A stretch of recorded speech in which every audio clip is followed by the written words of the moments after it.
These are all positive energies, guys. Makaka-ROI na kayo, no? Return of investment, yung ROI.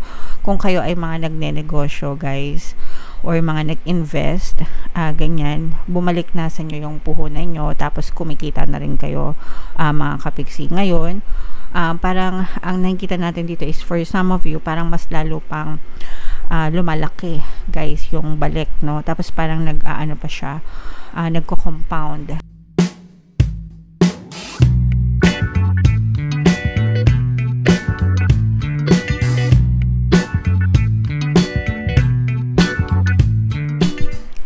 Hello guys, hello Sagittarius, welcome back to Pinoy Pixie Tarot.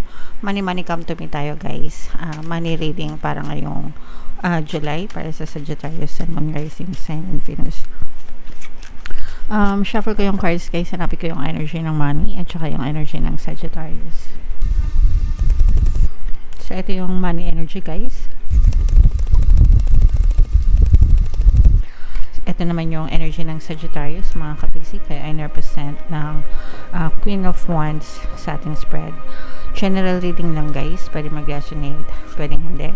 Pwedeng positive, pwedeng negative, mga kapiksi. So, ilatag muna natin, guys. Wow. Wow. Wow. So, angel number 666, guys. So, check nyo yung ibig sabihin yan. Baka may additional na mensahe sa inyo ang inyong mga anghel gabay. These are all positive energies, guys. Makaka-ROI na kayo, no? Return of investment, yung ROI. Kung kayo ay mga nagne-negosyo, guys, or mga nag-invest, ganyan, bumalik na sa inyo yung puhunan nyo, tapos kumikita na rin kayo, mga kapiksi. Ngayon, parang ang nakikita natin dito is for some of you, parang mas lalo pang lumalaki, guys, yung balik, no? Tapos parang nag-aano pa siya, nagko-compound. Ibig sabihin, nabawi nyo na nga yung pinuhunan nyo, tapos puro income, revenue na yung pumapasok sa inyo, tapos nako-compound nyo pa siya, napapalago nyo pa siya lalo, napapalaki nyo pa siya lalo. So, kunwari, let's say for example, namuhunan kayo para magkaroon kayo ng sari-sari store. Yung puhunan, let's say for example, baka 10,000 yung capital na pinuhunan nyo, ganyan.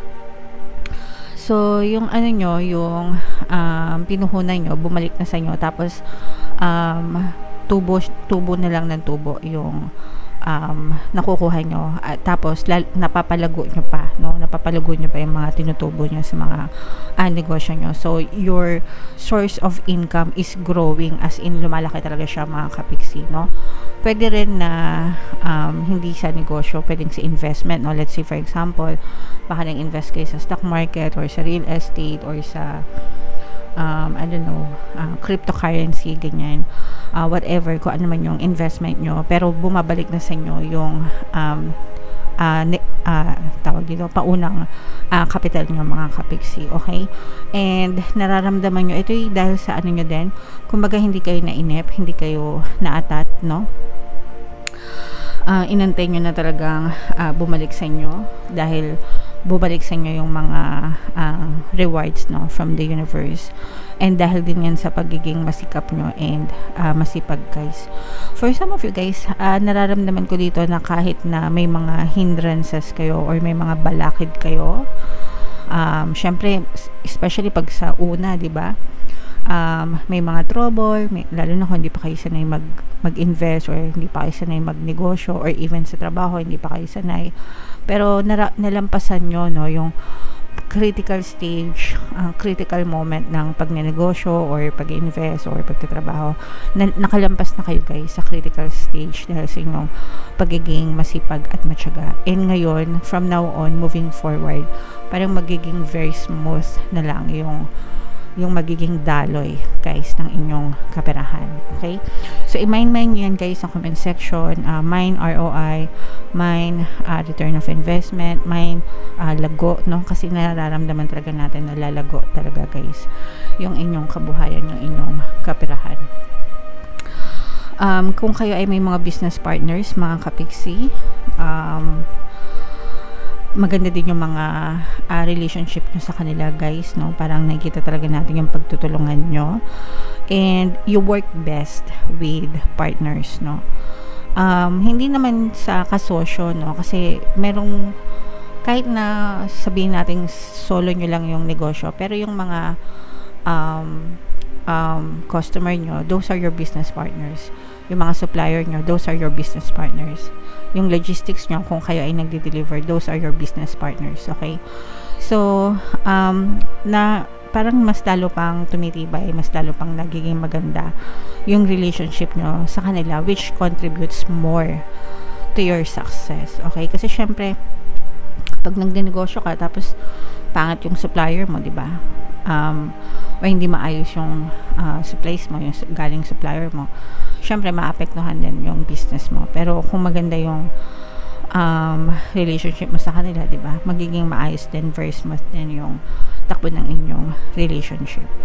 Ilagay nyo lang guys sa tamang balance, no? Kasi for some of you baka medyo nauubos na yung time nyo sa family nyo, kasi baka puro negosyo na lang kayo or puro trabaho. Pagdating sa trabaho guys, puro overtime yung nakikita natin para sa inyo. Lalo na pag holiday. Minsan kasi pag holiday, yung iba pumapasok talaga kasi sayang yung double pay o kaya yung 30%, diba? Pero pwede nyo rin naman i-take yun as bakasyon para kahit papaano makapagpahinga kayo and makapag-spend kayo ng time with your family, mga kapigsi. Yes, so more opportunities pa guys yung maaaring dumating sa inyo. For some of you guys, parang makakaisip pa kayo ng mga brilliant ideas para sa marketing nyo. Kung kayo ay let's say for example, nasa negosyo talaga kayo, parang nagkakaroon pa kayo ng mga brilliant ideas para sa marketing nyo, to promote your business, to promote your investments, para maka-attract pa ng mas maraming mga customers guys. And yung iba naman sa inyo guys, parang feeling ko ginagamit nyo naman yung craft nyo, no?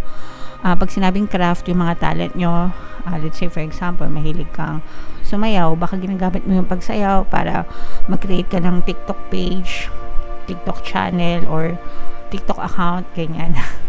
Tapos sayaw-sayaw ka lang, tapos pwede ka nang kumita yung mga ganun. Or baka mahilig kang magluto, mag-bake, ganyan, ginagamit mo yun para mag-create ng video or ng content, tapos kumikita ka. O kaya naman, ginagamit mo yung talent na yun para mag-create ng mga merienda, tapos binibenta mo sa paligid mo. So, yung mga talent nyo guys, parang feeling ko nagiging sources of income din siya sa inyo. And ito guys, ito yung pinakamaganda dito kasi nakikita natin na talagang very supportive, no? Merong tao na nagsusuporta sa'yo. This may be your partner or specific person sa love, pwedeng partner mo, pwedeng family mo, like mga anak mo, yung iba sa inyo pwedeng anak. Kasi most of the time, mga anak talaga natin yung source of inspiration natin. Or pwedeng parents din or magulang na kahit na anong mangyari, sinusupport nila kayo, mga kapiksi. Okay? So, masarap sa pakiramdam yung may nagsusuporta sa ginagawa nyo, guys. Okay? So, yeah. Comment down below, guys, if naka-resonate kayo. Guys, ito i-mind nyo yan kasi sobrang ganda nito. Ito yung, ROI, yung sinabi ko kanina, nakalimutan ko, paglago, no? Talagang lumalago, umaangat yung inyong kabuhayan, Sagittarius. Kaya i-mind nyo yan sa comment section. Okay? So, tingnan natin ito yung mga money manifesting technique, guys. Bubuno tayo ng isa. Shuffle ko muna. Habang sinashuffle ko to, panoorin nyo muna yung video natin regarding sa ating paano mag-manifest ng abundance video course. Kapiksi, sawa ka na ba sa mga struggles at hirap sa buhay mo? Masipag ka ba at masikap sa buhay ngunit hindi ka pa rin umaasenso? Ilang beses ka na bang nag-attempt mag-negosyo at mag-invest pero palagi ka pa rin nalulugi? Sa pagkakataon na ito ay maaaring may subconscious beliefs ka na nagiging balakid sa iyong pag-unlad at pagyaman. Introducing, paano mag-manifest ng abundance video course. Dito ay matututunan mo ma-overcome ang mga balakid mo para tuluyan ka ng umunlad, umasenso, sumagana, maging matagumpay, successful at maswerte sa iyong kabuhayan, pera, trabaho, negosyo sa labi at kaperahan ng bonggang-bongga. Dali, mag-send na ng email sa pinoypixie@gmail.com at simulan na ang iyong pagyaman ngayon. Alright, so sa lahat ng gusto mag-avail ng course guys, mag-avail na kayo. 20% discount tayo until June 30. Sobrang laki ng discount. Sobrang ganda ng course guys. Meron din tayong bagong course, paano mawala ang third party at magkaroon ng harmonious na relationship. Kung mga may kabit yung mga partners nyo or specific person para sa inyo yan, 30% discount tayo guys until June 30. Samantalay nyo, sobrang ganda ng course, sobrang laki ng discount. So, ito yung ating money manifesting technique. Sabi dito guys, protect, keep all bills and invoices well away from mirrors, windows, and other reflective surfaces. Otherwise, you will attract more claims on your money. So, di ba dun sa mga bahay natin, sa Pilipinas, usong-uso to, no? Pagpasok mo ng bahay, may salamin, di ba? Tapos sa salamin, nakadikit dun yung mga bill. Bill ng Meralco, bill ng internet, bill ng tubig, ganyan, no? Ang dahilan is para hindi makalimutan yung si Judith, no? Yung due date nung bill. Mirrors are reflective, no? Nagre-reflect siya. So, as a consequence, more claims on your money will follow. So, ibig sabihin, makaka-attract ka ng mas maraming gastusin kasi yung mga bills na yun, di ba, equates to gastusin or expenses. So, kapag ginawa mo yon, more gastusin yung pwede mong ma-attract sa buhay mo or madoble. So, imbis na ganun ang gawin nyo, alisin nyo, itago nyo na lang guys sa mga drawer nyo, ganyan, o kaya dun sa ref, diba, pag usually sa ref, yung merong ref, yung lagayan ng ref, ano ba tawag dun? Yung cloth, diba, parang merong tela na may suksukan siya, 'di ba? So doon niyo na lang ilagay yung mga bills niyo para hindi niyo makalimutan. Sa panahon ngayon paperless na, no? Sa amin paperless yung mga bills ko, automatic sa email. So bawas na yung mga papel, 'di ba?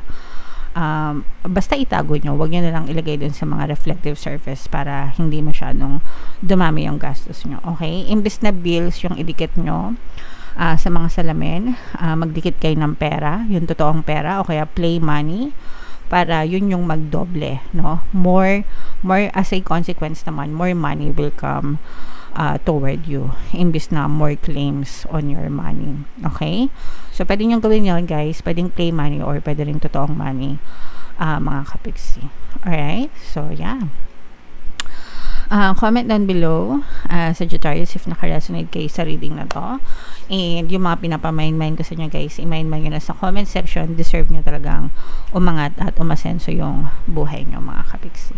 Ito yung ating mga pampaswerte subliminal guys. Pakinggan nyo para makatulong sa inyo. And ito naman yung ating success stories ng paano mag-manifest ng abundance video course. Click here to subscribe guys, and click here to join our membership program. Thank you for liking, sharing, and subscribing. See you again next time. I love you all guys. Have a nice day. Bye-bye.